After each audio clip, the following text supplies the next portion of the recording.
Hi guys, welcome back to Just Car Rob, and I'm Rob.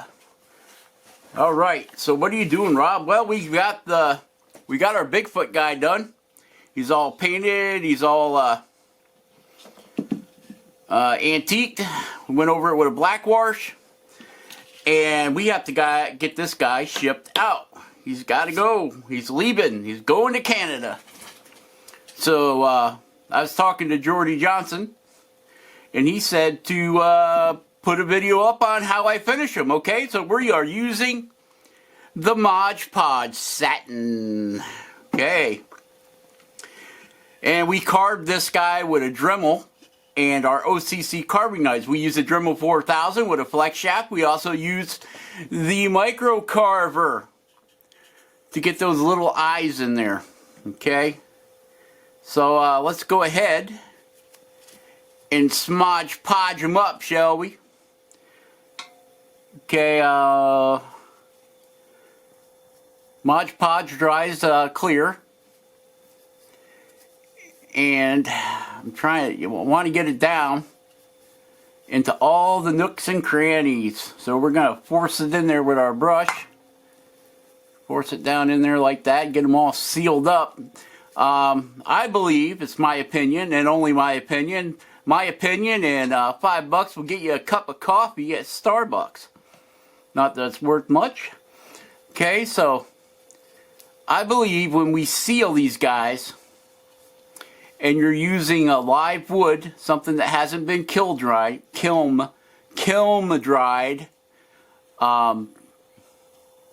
even though this guy is made from a live branch, okay, it's made from a live branch from a tree that is about 6-7 years old.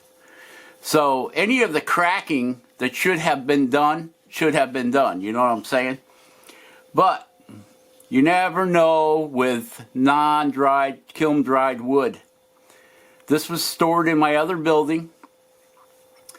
So it's had 8 hot summers, you know, over 90 degrees in there to dry out. And it's had 8 cold winters to freeze dry. Freeze dry. So, that's where that is. Okay, this will put a low luster on them. And the reason I like using the Mod Podge instead of the spray polymers is that this leaves a very light satin finish on it. And I think that by coating it, it will also, whatever moisture is in this wood, it's going to stay in this wood, so it should not crack. If it's going to crack, it should have cracked already. And we will coat this guy everywhere, even up his snot holes there. We'll coat them. Make sure we get every nook and cranny, and even coat the bottom, guys, so we don't lose any more moisture content in our wood. Okay. Now this is all in my opinion. I don't know if I'm right. I don't know if I'm wrong. I've just done it this way for years. Even with as far as oiling it, okay, I found that just by oiling it, of course with oil you may have to repeat it a couple times as the life of it goes on, you know, as it hangs around. Like I've got sticks out there that I stripped the bark off of that I did not want to crack. So I Mod Podged the ends of it, the ends of the wood where you cut it at each end, and left the bark on it. And what that does, it will still lose moisture through the bark, but it will slow it down, and I'm thinking it will help prevent the cracking as it dries slowly. And they say that you're supposed to allow 1 year per inch of the wood. So if you have a 4-inch diameter piece of wood like this, well, this is probably 5, you're supposed to wait 5 years before you strip the bark and start working on it. But hey, I know, guys, who can wait 5 years for a stick to dry, you know? Might not be around in 5 years. then some other pot licker is going to come along at a yard sale or auction, and they're going to buy all my all my hard work of sort going out in the woods and hunting that stick down. And anybody that carves sticks or makes walking sticks knows not every stick is a good walking stick. You know, it takes hours and hours of searching to find the stick, the right stick, the stick that can be a good walking stick. That's why most of the time I look for dead standing. If you can find dead standing trees, you know that they're already getting there as far as being dry, you know. The only problem here with dead standing is a lot of times the bugs get to it before I get to it. So you have to deal with that too. I had some pine trees, the road guys was coming along there cutting down trees to make sure they don't get on the power lines. And they cut down a probably 18-inch pine tree at the end of my driveway. And they were going to chip it. And I said, hey, slow down there, fellas. I said, oh there, fella. Don't chip that tree up. And they're like, why? I said, you're at the house of a wood carver. And we like, you know, we like that. We don't want it cut up and chipped. We'll just take it and stack it up and let it dry out. Well, I didn't get to it quick enough. Now, we're only talking maybe 2 weeks, 3 weeks at the most that it sat there at the end of my driveway because, you know, I'm lazy. That's just a fact. I admit to it. And admitting to your problems is half the battle, right? That's what they say. I guess knowing you're lazy and actually doing something about it is the other half of the battle. So anyway, I went out there and I picked it up and I bought it up front here, stacked it alongside the big building under the. I got eaves on my building so that the rain doesn't fall right down my siding, and I stack it up there, you know. Well, I started digging that last fall. I started carving. I carved a pumpkin, and I was going to carve another guy, and I got his head done. And as I was carving, you wouldn't believe the boreholes in that tree. Now, I don't know if it happened when it was live or after it got cut down, but I was digging out these grubs, which, hey, I don't waste nothing. I put them in a little thing of sawdust, put them in the refrigerator for fishing. Fish like them pine grubs.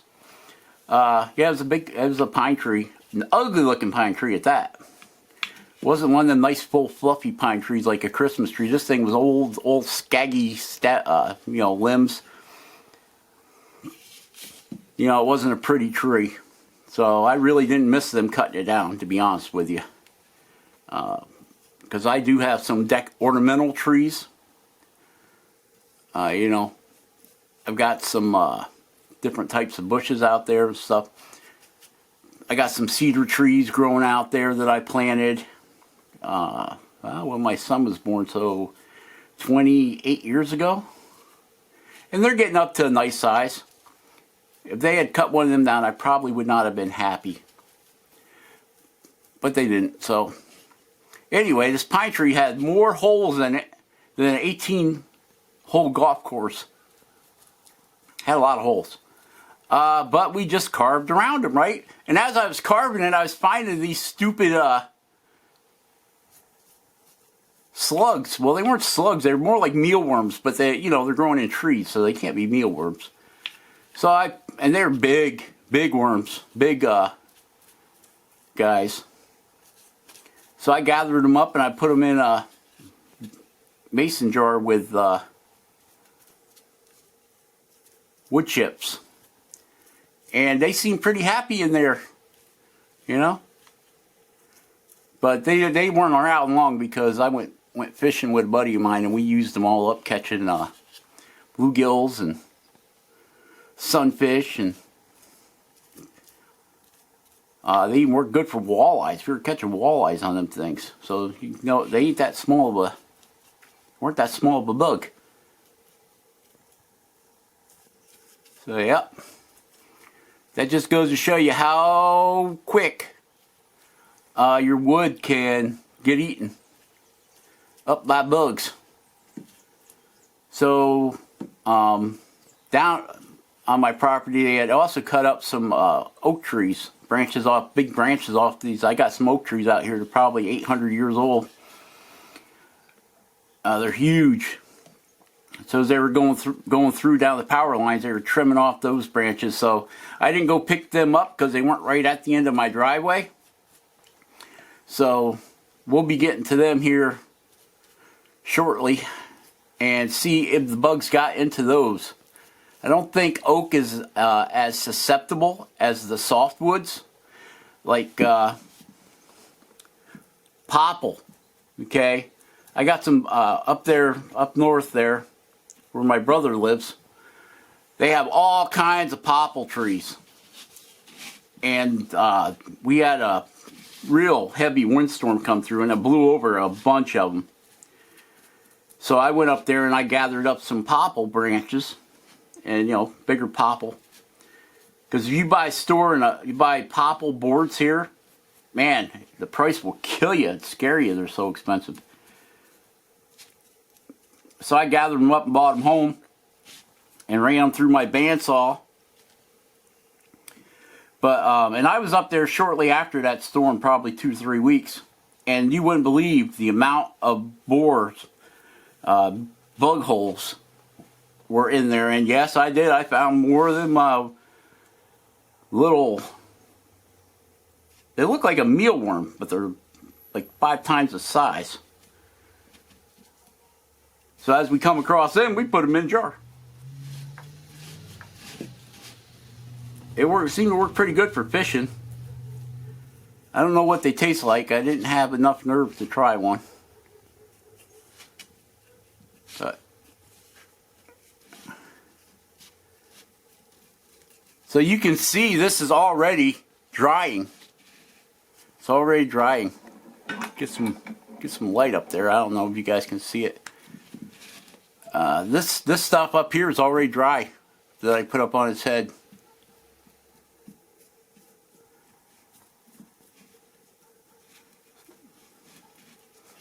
Yep, so that's all it is.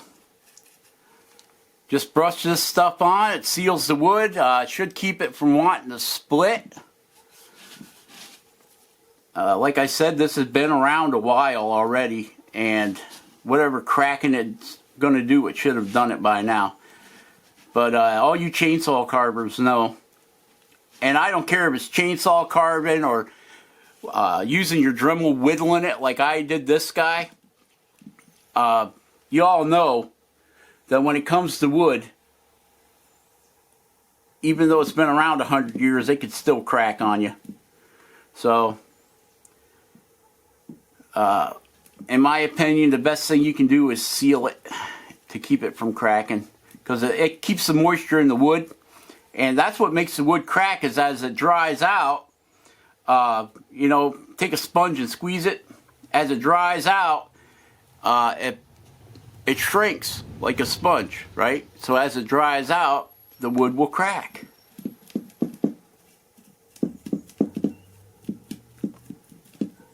And like I was making those fence board Christmas trees, those Geordie Johnson fence board Christmas trees,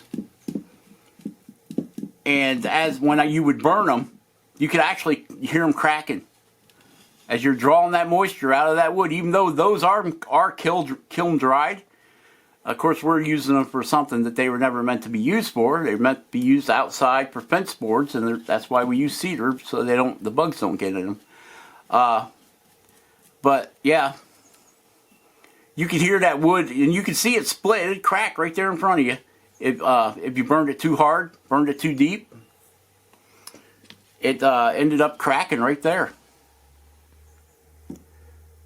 So make sure we get down all the cracks here on our rocks. I was just going to leave this like a base and paint it kind of white color. And the shop inspector said, "No way, Jose." I don't know why she calls me Jose, but she said, "No way, Jose. You make that look like rocks." So we ended up making it look like rocks. So I think they came out pretty good. As a matter of fact, the rocks are one of my favorite things on this carving. Okay, so he is all done. There, see, that didn't take long. Only took us 15 minutes. So there he is, guys, Sasquatch. All done. Bigfoot. Now we just gotta let them dry, and then we'll pack them and put them in a box and get them shipped out to Canada. Well, actually, Vancouver Island, I think, is where he's going.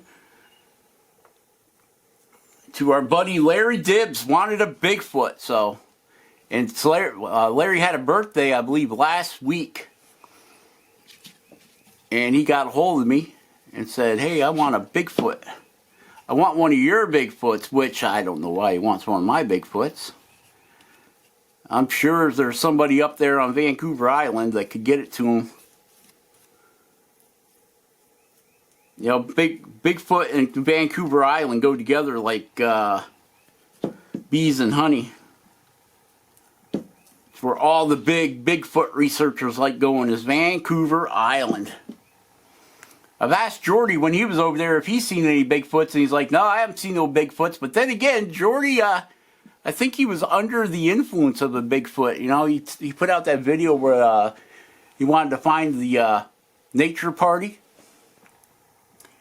Put that big chunk of moss on his head. He's like, dude, where's the party? And he had a friend up there. He goes, what party are you looking for, Jordy? And Jordy's like, I want to find the nature party.